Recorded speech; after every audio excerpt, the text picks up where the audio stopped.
Welcome to শর্মিলার রান্নাঘর। শর্মিলার রান্নাঘরে সবাইকে স্বাগত। আজকের রেসিপি চিংড়ি মাছের জল বড়া। এটি কিন্তু বরিশালের একটি বিখ্যাত রান্না। তো ভিডিওটি স্কিপ না করে পুরোপুরি দেখার অনুরোধ রইল। তো চলুন রান্নাটি দেখে নেওয়া যাক। তো এখানে আমি নিয়ে নিয়েছি 300 গ্রাম মতন চিংড়ি মাছ। চিংড়ি মাছটাকে আমি ধুয়ে পরিষ্কার করে নিয়েছি। এবারে কিন্তু জল ছাড়া চিংড়ি মাছটাকে আমি একটা পেস্ট তৈরি করে নেব।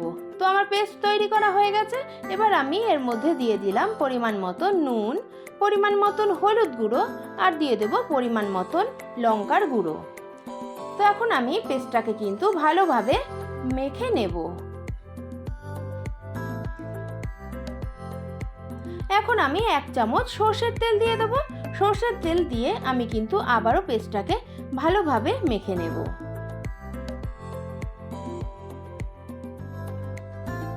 গ্যাসে আমি একটা কড়াই বসিয়ে দিয়েছি। কড়াইয়ে দিয়ে দিলাম পরিমাণ মতন সর্ষের তেল।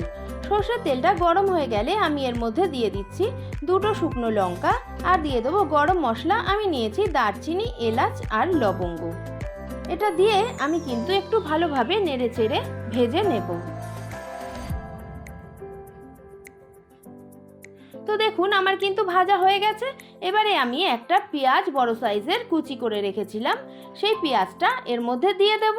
এবারে কিন্তু আমি নেড়ে চেড়ে লাল লাল করে পেঁয়াজটাকে ভালোভাবে ভেজে নেব।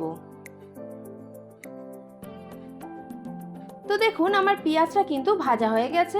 এবারে আমি দিয়ে দেব পরিমাণ মতন হলুদ গুঁড়ো, পরিমাণ মতন নুন, পরিমাণ মতন কাশ্মীরি লঙ্কার গুঁড়ো, আর দেব একটা কাঁচা লঙ্কা কুচি করে দিয়েছি, আর দেব একটা চেরা কাঁচা লঙ্কা।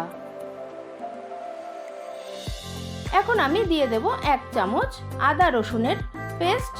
এখন আমি কিন্তু ভালোভাবে সমস্ত উপকরণ একসাথে মিশিয়ে নেব। আমি এখানে 1 বাটি নারকেলের দুধ নিয়ে নিয়েছি। এবারে কিন্তু অল্প অল্প দুধ দিয়ে আমি কিন্তু মশলাটাকে ভালোভাবে কষিয়ে নেব। তো বন্ধুরা একবার কিন্তু বাড়িতে অবশ্যই ট্রাই করবেন, খেতে কিন্তু দারুণ লাগে।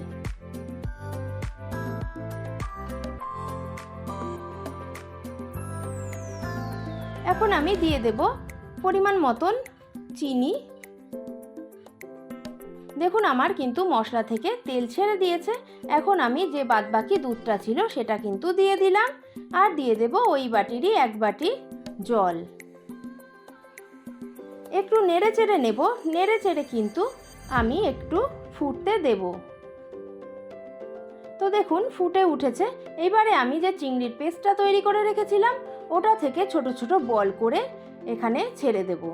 এখন কিন্তু হিটটা হাই করে রাখবেন, আর সমস্ত বড়াগুলোই কিন্তু এরকমভাবে বল আকারে ছেড়ে দিতে হবে।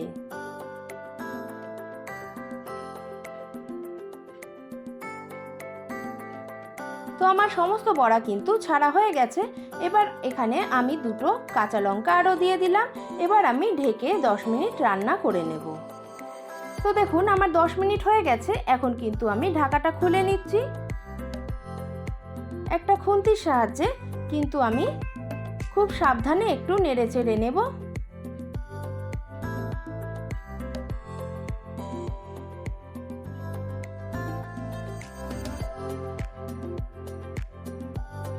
আর গ্রেভিটা একটু টানিয়ে নেব।